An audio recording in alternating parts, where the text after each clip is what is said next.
Sian, welcome. Thank you for joining me to answer a few questions in your Thanks busy for having day. me. All right, so the first question for you is, can you believe it's been 2 years? No, it's I can't. Time's just really speeding by. I can totally believe that. All right, we've all seen your reaction to finding out you had been selected for the I-4 mission. How memorable was that rush of emotions? Can you still feel it when you think back about it? Oh yeah, that was one of the best days of my life when you get the golden ticket. And so I still can't believe it happened. Some days I'm just like, I have to remind myself that I went to space. Oh, that's got to be a wonderful problem, I got to tell you. Okay, now we're going to fast forward to the launch. What was going through your mind during the countdown? I was laser focused on, my task at hand as the mission pilot. And so, it's like I kind of equate it to, the Olympics. When you get notified you made the Olympic team, me getting the, golden ticket, everybody's excited for you, but you're like, whoa, I still have to like be successful in the mission, and that's like being successful competing on the day for the gold medal. And so you've got a job to do. You want to make sure that you're taking that very seriously and doing paying attention. But I will say that when we got down to 10 minutes, I was like, because a lot of times, the missions get scrubbed. And we get down to 10 minutes. I'm like, all right, we're going to do this. Yeah, let's do it. And it was nothing but pure joy and excitement because, from that selection, getting the golden ticket to launching and lifting off, you can't get hurt. You can't get sick. It's during COVID. You have to qualify for your mission pilot seat. I mean, I imagine just like an Olympic athlete, once they've made the Olympic team, they are, while they're training and getting prepared, they're also slightly terrified that they're going to get injured or hurt leading up to the big day. And somehow that derails their opportunity. And so when we got down to that, getting strapped in and ready to go, and being fully prepared by SpaceX to take on this endeavor, you're just so happy that you made it. This was the moment. You're there. Excellent. Best memory during the flight? I have a lot of best memories. It's hard to pick one. Definitely there are moments that really stand out. When the second stage cuts off and your hands are floating and the 0G indicator is, flying by.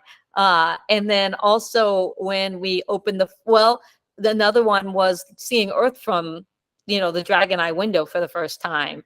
And then, of course, when we opened up our forward hatch to the cupola, I took this film, and to me, it's one of my favorite videos of all time, was capturing my crew's reaction, turning on the music to 2001, and just seeing the Earth from that perspective was amazing. Holy shit. Whoa. Oh my gosh.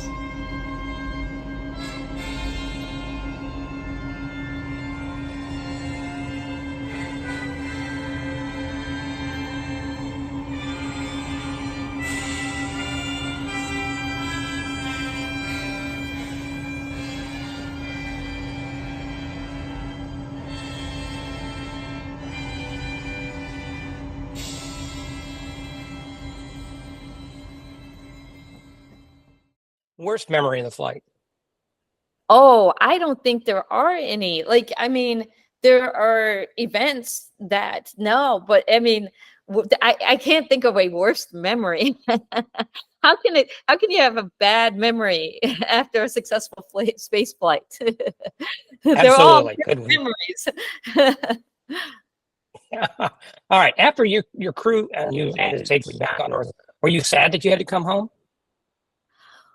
Oh yeah, when it ends and you're headed home, it's bittersweet. You're super excited because you've had this amazing adventure, but you've become really close with your crewmates.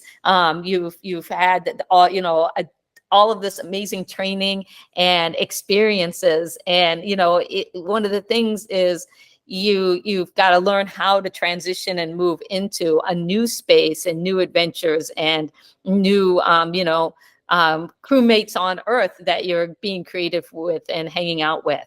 And so those are just one of those transitions are always, challenging. Mm-hmm. Okay. Talking about your crew, tell us one thing about each of your crewmates that best describes the kind of person they are. Oh, wow. So Jared Isaacman is the most generous human I've ever met.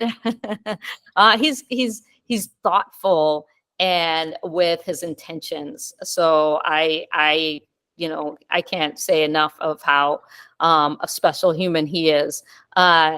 And then Chris Simbrowski, or Hanks, I should say. Hanks is very thoughtful and considerate himself. We gave him Hanks because that call sign Hanks because he was like Tom Hanks, the everyday dad and stuff, and very, very reliable when it comes to, well, what I loved about Hanks is that he was always willing to help out and share his knowledge, and I just think about the fact that a lot of times people don't think about how important inventory is when it comes to keeping the spacecraft nice and tidy and orderly, particularly when you're dealing with the center of gravity coming back from space. Everything has to be accounted for, put in its place, inventoried with SpaceX, all of that. And so Hanks doesn't get enough credit for how critical his job was in making sure that we did not burn up and tumble in the atmosphere by throwing our center of gravity off with water bottles.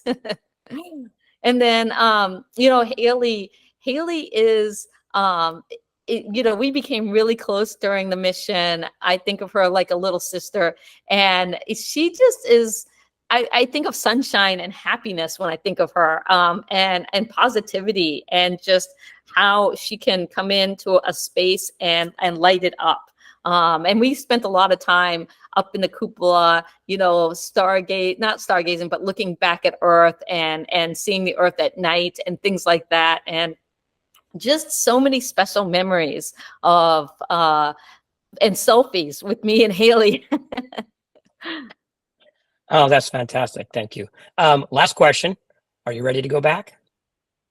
I would love to go back. I think that would be, that's like lightning striking twice, right? But things are changing, and there is opportunities that are going to be coming down the pipeline. So maybe I'll be able to go back, but I'm excited for all the people.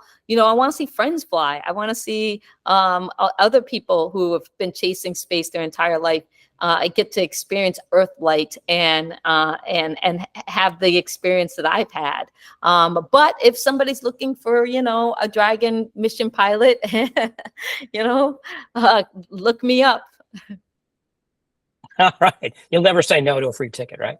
No, exactly. I'll never say no to a free ticket. But one of the big things that I'm a fan of is just how do we all rise together. And so how to support anybody who is helping to advance human space flight.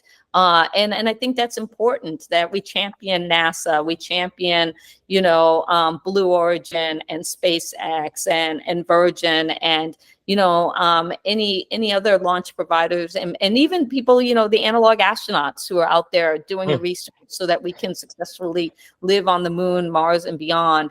I love to say how when we're advancing human spaceflight that, we're solving for space, we're solving for Earth.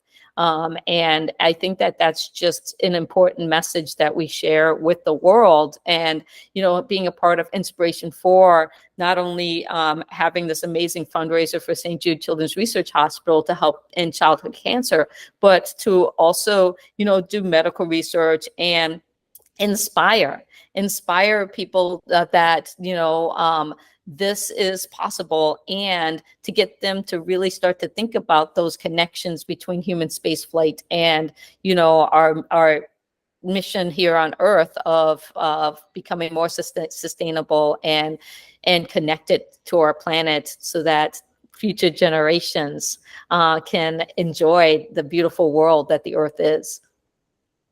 Well, Sian, you definitely have been an inspiration to a lot of people, including myself and my group, the Inspired 24. I want to thank you for taking time out of your busy schedule to answer some questions. And congratulations on the second anniversary of your flight. Thank you so much for having me.